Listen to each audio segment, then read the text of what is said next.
AI image animated instant segmentation dengan misalnya visual berbentuk objek langsung saja masuk ke dalam topik pembahasan kepada saudara Sidik. Ya, sebelumnya perkenalkan saya Muhammad Sidik Firdaus sebagai tiga sebagai. Jadi pada kesempatan kali ini saya akan mempresentasikan hasil dari laporan saya yang berjudul Instrument Extraction berbasis Instant Segmentation. Jadi ini misalnya elemen visual bertumpuk dan pattern objek untuk industri kreativitas digital. Oke, jadi nilai ekonomi digital Indonesia pada tahun 2022 itu muncul lonjakan permintaan aset visual berkualitas secara masif.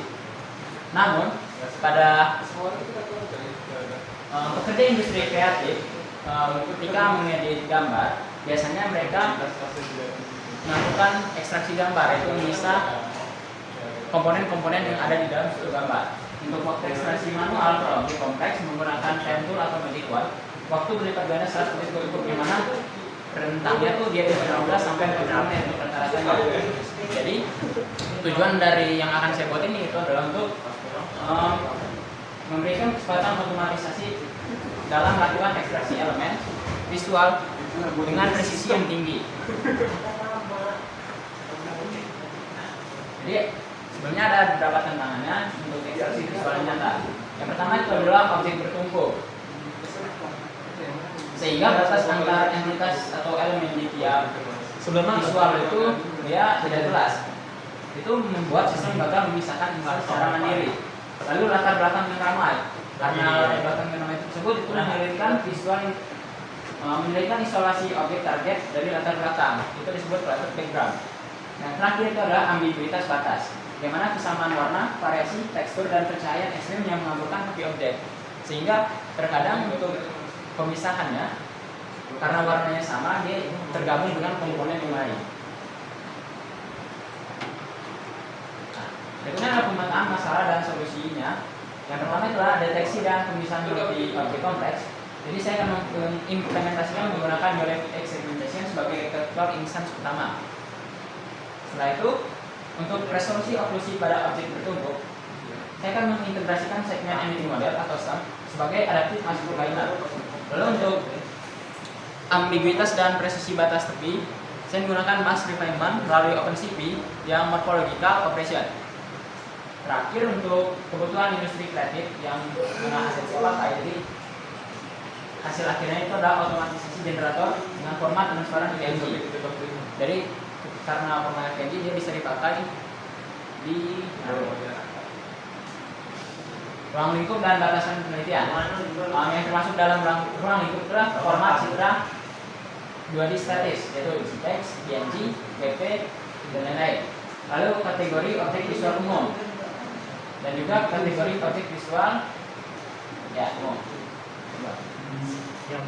Untuk outputnya itu nanti adalah PNG transparan per elemen. Lalu model yang digunakan itu adalah preframe, biologi, dan segmentation, fine tune, dan fine tune menggunakan SEM. Untuk datasetnya minimal 1000 citra. Yang di luar lingkup itu adalah video atau citra bergerak dan 3D reconstruction, segmentasi teks tertulis, dan deployment cloud komersial.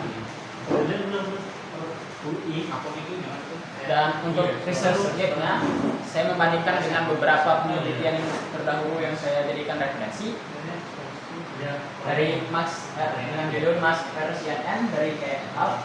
Itu dia ada deteksi real time-nya, namun tidak ada untuk lainnya. Untuk segmen yang tidak di-develop itu adalah penanganan PV occlusion dan adaptive refinement. Lalu untuk solo itu dari Wangpetan juga deteksi real time. Untuk penelitian ini saya harapkan nanti adalah adanya deteksi real time, penanganan PV occlusion, adaptive refinement, output PNG transparan struktur, dan fokusnya adalah ke industri kreatif. Selanjutnya adalah kerangka pemikiran sinergi 3 kekuatan. Jadi untuk membuat aset visual transparan ada 3 hal yang penting yang menjadi kerangka dari hasil yang akan dibuat. Yang pertama adalah geographic segmentation sebagai detektornya. Jadi ini adalah real time instant detection dan segmentasi dasar dengan kecepatan tinggi. Selanjutnya adalah segmen entity model atau SEM sebagai definernya. Yang terakhir ada OpenCV morphological sebagai definisher. Selanjutnya adalah arsitektur sistem MK-nya. Yang pertama adalah input, jadi kita masukkan citra kompleks yang kompleks mana banyak objek atau elemen yang banyak dan objek ini. Selanjutnya dia akan melewati tahapan instant detection menggunakan GeoReflex, di mana di bagian ini dia akan memproses citra-citra dan menghasilkan initial bounding box dan confidence score. Selanjutnya adalah adaptive refinement. Bounding box dari GeoReflex tadi diumpankan ke set encoder dan menghasilkan refine mask. Selanjutnya adalah post processing, mask OpenCV refinement, dan terakhir adalah export pipeline. Dan di atasnya nanti adalah format transferability. Tahapan alur penelitian tentang alat studi literatur. Selanjutnya saya akan menyiapkan datasetnya. Selanjutnya ada pre-processing, latihan model, cerita sisa, mask refinement, generator aset, lalu evaluasi sistem manajemen kualitatif dan untuk datasetnya. Jadi dirancang untuk kondisi. Jadi saya akan minimal 1000 citra tadi. 30% itulah foto campuran, 25% adalah poster desain grafis, 20% adalah UI assets dan icon, 10% adalah latar belakang polos dan 15% adalah sim kompleks.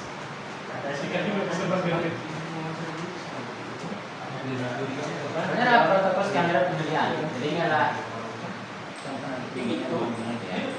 jadi di antara ada base pidana, base kelas, kemudian ada yang multi objek, lalu ada pemberlatingan, warna dua objek itu saja. Menyimpan sama lain, ada yang maksudnya ada objek yang berat, yang mana media balik, yang tadi yang 20-40%, yang berat itu dari 50%. Soalnya ada clutter background, noise visual tinggi, jadi backgroundnya acak-acakan. Lalu selanjutnya ada variasi pencahayaan, lalu deteksi objek kecil, variasi ukuran skala ekstrim, citra resolusi tinggi, dan stress test itu gangguan yang komplikasi. Jadi visualnya itu tidak benar bincang. Targetnya itu adalah kita bisa menentukan misalkan yang dari objek itu lebih dari 85%, lalu juga mendapatkan hasil skor presisi hanya 88%, dan apabila citra paling ini signifikansi dan dampak penelitian atau dampak akademis sendiri. Ini adalah studi kasus empiris integrasi multimodal GeoReflex dan sains, mana mengisi riset pada penanganan overlapping objek yang berat. Dampak penelitiannya adalah otomatisasi ekstrim bagi desainer grafis dan komunikator untuk mengeliminasi kerja manual layar masing yang memakan waktu. Dampak teknologi adalah membangun fondasi arsitektur desain ekspresi modular yang siap diintegrasikan sebagai komponen perangkat lunak. Untuk industrinya adalah mendorong adopsi teknologi berbasis AI pada ekosistem industri kreatif. Untuk jadwal pelaksanaannya, jadwalnya itu adalah selama 8 bulan. Pertama adalah studi literatur, prosesing, teknologi dan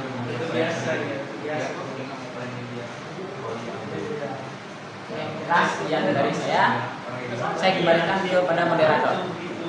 Oke, karena kita sudah penjelasannya dari saudara Stinkus, saya selaku moderator ingin menutup kesempatan saya berusaha kali ini. Selebih dan kurangnya saya mohon maaf bila ada salah kata. Saya akhiri. Wassalamualaikum warahmatullahi wabarakatuh. Waalaikumsalam warahmatullahi wabarakatuh.